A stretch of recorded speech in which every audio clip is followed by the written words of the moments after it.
Assalamualaikum warahmatullahi wabarakatuh. Kami dari kelompok 4 TPB 26. Perkenalkan, nama saya Muhammad Farhan Sidik, NIM 120170008. Saya dari Prodi Teknik Mesin. Perkenalkan, nama saya Putri Fadila Anggreni, NIM 120400006 dari Prodi Teknik Telekomunikasi.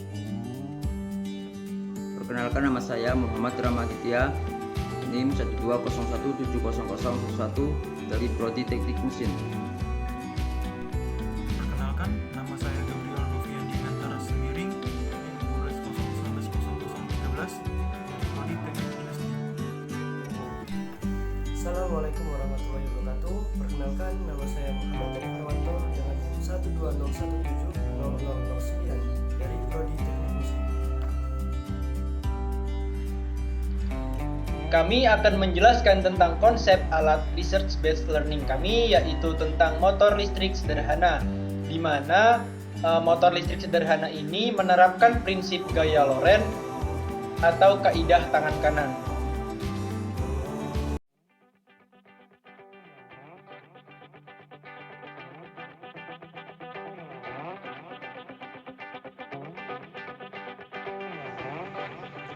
Pada kesempatan kali ini, saya akan menjelaskan beberapa hal, diantaranya yaitu yang pertama, menjelaskan hubungan motor listrik dengan materi fisika. Lalu yang kedua, langkah-langkah pengerjaan motor listrik. Ketiga, penjelasan dari motor listrik dan kesimpulannya. Yang keempat, keunikan motor listrik searah atau DC. Dan yang kelima, kelebihan dan kekurangan dari motor listrik. Baik, yang pertama, menjelaskan hubungan alat dengan motor listrik. Nah, apa itu motor listrik? Motor listrik adalah sebuah perangkat elektromagnetis yang mengubah energi listrik menjadi energi mekanik. Bagian utama motor listrik ada dua, yaitu yang pertama ada stator dan yang kedua ada rotor. Stator ini adalah bagian dari motor listrik yang nantinya akan diam. Sedangkan rotor adalah bagian motor listrik yang nantinya akan berputar atau bergerak. Berdasarkan sumber tegangannya, motor listrik dibagi menjadi dua, yaitu motor listrik bolak-balik, arus balik, dan juga motor listrik arus arah. Jenis motor listrik yang akan kita bahas yaitu motor listrik dengan arus arah DC atau direct current. Motor listrik ini beroperasi dengan sumber tegangan arus arah. Sebelumnya, saya akan menjelaskan apa itu gaya Lorentz. Gaya Lorentz ini merupakan gabungan antara gaya elektronik dan gaya magnetik pada suatu medan elektromagnetik. Gaya Lorentz ini ditimbulkan karena adanya muatan listrik dalam suatu medan magnet. Arah dari gaya Lorentz ini selalu tegak lurus dengan arah keluar arus listrik dan induksi magnetik yang ada. Selanjutnya, prinsip kerja gaya Lorentz itu, jika kawat yang membawa arus listrik dibengkokkan menjadi lingkaran atau loop, maka arus listrik yang ada dalam medan magnet akan memberikan gaya. Salah satu sisi loop didekatkan dengan bagian sisi loop yang lainnya, sehingga akan mendapatkan gaya yang berlawanan dengan arahnya. Gaya yang berlawanan inilah yang akan menghasilkan tenaga atau torsi yang akan menggerakkan kumparan.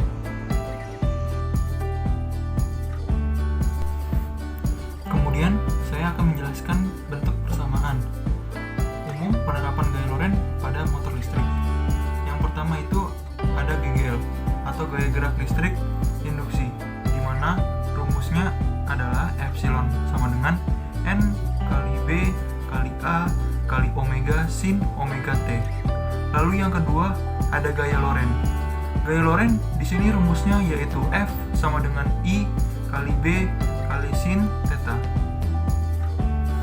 Kemudian tiga gaya yang timbul akibat gaya Lorentz sejajar yang berlawanan arah pada dua simpul kumparan, maka terbentuklah momen kopel. Momen kopel rumusnya adalah torsi sama dengan F kali S sama dengan I kali L kali B kali sin theta. Untuk N, lilitan momen kopel menjadi torsi sama dengan N kali I kali L kali B kali sin theta, atau N kali I kali B kali A sin theta. Kemudian keterangan dari rumus di atas yaitu epsilon sebagai besar GGL induksi, N sebagai banyak lilitan, B sebagai besar medan magnet, A sebagai luas alas, omega sebagai kecepatan sudut, F sebagai gaya Lorentz, L sama dengan panjang kawat, torsi sebagai momen kopol, T sama dengan waktu, dan I sebagai arus. Baik, di sini saya akan menjelaskan alat dan bahan dari pembuatan motor listrik sederhana. Nah, yang pertama di sini ada gunting, kemudian kawat tembaga 0,5 mm, kemudian ada 2 peniti. Di sini kami membutuhkan penggaris, isolasi bening. Nah, di sini kami membutuhkan 2 baterai sebagai arus, yaitu 9 volt dan 1,5 volt. Kemudian di sini kami terdapat magnet yang kecil dan magnet yang besar. Selanjutnya amplas, dan yang terakhir kardus sebagai alas. Baik, di sini kami membutuhkan kawat tembaga dan baterai 9 volt. Nah, guna baterai 9 volt ini untuk membuat sebuah kumparan. Nah, di sini kita bedakan menjadi 2 jumlah lilitan. Yang pertama itu ada 6 lilitan dan yang kedua ada 14 lilitan. Itu guna untuk kita nanti menganalisa pada laporan. Nah, ketika sudah dibuat pada baterai, maka hasilnya akan seperti ini. Nah, ini 14 lilitan dan ini 6 lilitan.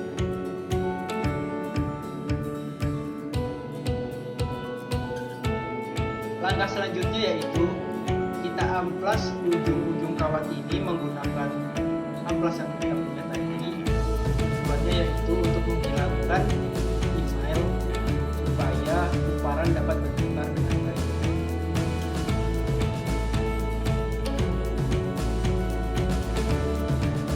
Langkah selanjutnya kita ambil peniti tadi dan kita letakkan pada plus dan min pada baterai dan kita selasi supaya bisa menjadi seperti ini.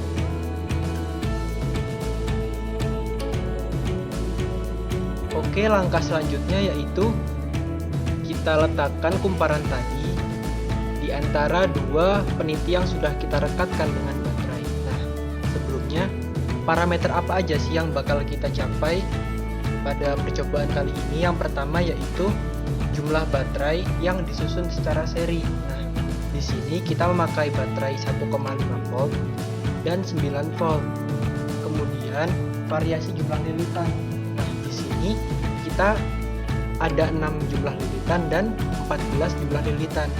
Kemudian selanjutnya variasi arah medan magnet dan yang terakhir itu variasi besar medan magnet. Nah, di sini kami menggunakan yang kecil dan magnet yang besar.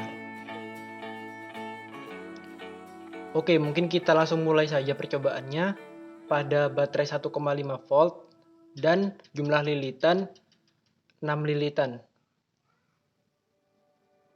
Ini dari variasi bawah magnet.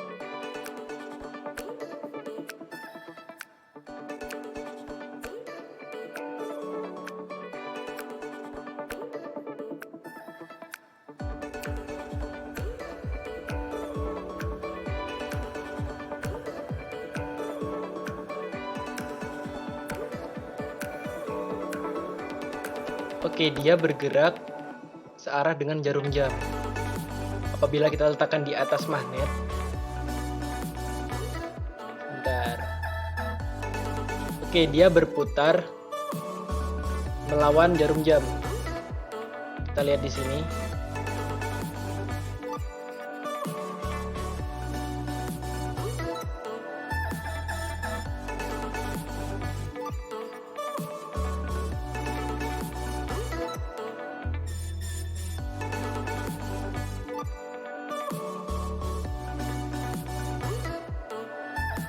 Dia berputar melawan jarum jam dengan magnet yang besar. Nah, kemudian kita bakal coba pada magnet yang kecil. Oke, kita coba. Nah, ternyata tidak bergerak. Ternyata magnet juga berpengaruh. Selain baterai yang mempunyai arus, magnet juga berpengaruh. Apabila magnetnya tidak kuat atau kecil, maka kumparan tidak bisa berputar. Baik, selanjutnya yaitu pada baterai 9 volt dan jumlah lilitan 14 lilitan. Nah, bisa kita lihat di sini pada jarak variasi di bawah medan magnet, kumparan berputar dengan cepat. Berbeda dengan yang 6 lilitan tadi dengan 1,5 volt. Nah, selanjutnya, nah ini bergerak searah dengan jarum jam. Kita bakal letakkan pada atas medan magnet.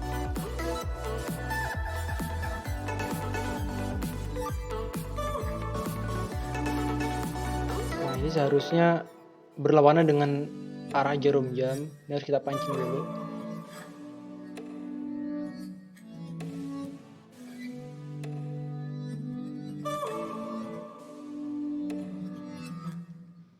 Oke, selanjutnya pada jarak variasi magnetnya ini dari atas. Tadi kan dari bawah searah dengan jarum jam. Nah, apabila kita letakkan di atas, dia akan berbalik arah, yaitu berlawanan dengan arah jarum jam. Dan ini kecepatannya lumayan cepat dibandingkan dengan baterai yang 1,5 volt dan jumlah lilitan hanya 6 lilitan saja.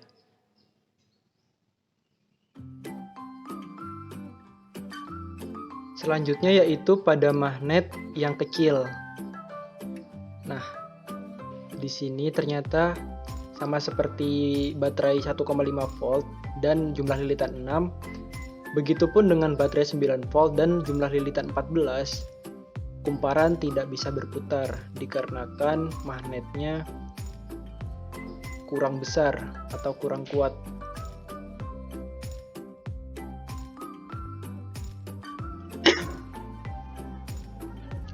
Kumparannya tadi, jika dilihat, maka bergerak searah dengan jarum jam.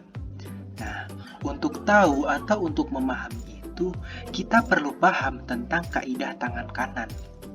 Nah, gambar ini coba dibayangkan secara 3 dimensi ya. Jadi, jempol dan arah keluar telapak tangan itu saling tegak lurus. Lalu, arah luar telapak tangan dan arah jari juga saling tegak lurus atau 90 derajat. Jadi jempol ini melambangkan arah arus listrik atau I. Apabila ada kawat, maka kawat arah arusnya yaitu sama seperti jempol. Nah, jika seandainya kawat itu ada di sebuah medan magnet, nah yang kita sebut dengan B. Dari utara ke selatan arahnya B, maka ternyata kawat ini akan mendapatkan sebuah dorongan. Jadi seolah-olah ada gaya yang bekerja. Nah, gaya ini yang kita sebut dengan gaya Lorentz atau F. Jadi I dan B saling tegak lurus, kemudian B dan F saling tegak lurus, dan F dan I itu juga saling tegak lurus. Lalu kita terapkan aturan ini di magnet tadi atau di kumparan tadi. Oke.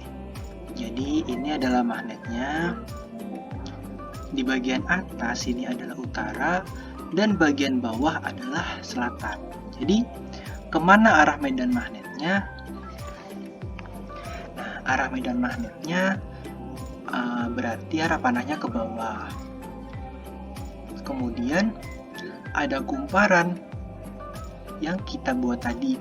Nah, kumparannya ini hanya 1,5 lilitan, hanya untuk mewakili saja ya. Nah, jika seandainya kumparan ini dihubungkan dengan kutub baterai positif dan negatif, maka akan mengalir listrik. Nah, bayangkan positifnya yang mengalir, jadi seolah-olah Secara aturan, arus listrik akan mengalir dari positif ke negatif. Jadi arah kira-kira ya ke situ, ke arah I. Nah, ke arah I. Nah, kalau kita terapkan kaidah tangan kanan tadi, maka kita bisa tahu arah gaya Lorentz atau gaya F, maka tegak lurus dengan I dan medan magnet. Setelah kita pahami, ternyata bagian bawah kumparan pun terbalik arah gayanya, yaitu ke kiri. Maka artinya seluruh sistem kumparan ini dia mendapatkan torsi. Nah, mendapatkan torsi yang arahnya searah dengan jarum jam, atau kesini ya, searah dengan jarum jam. Keunikan dari motor listrik searah atau DC yaitu aplikasi motor listrik dan perancangan custom motor listrik dapat ditemukan di berbagai alat, instrumen, dan peralatan. Banyak produk yang menggunakan prinsip kerja motor listrik.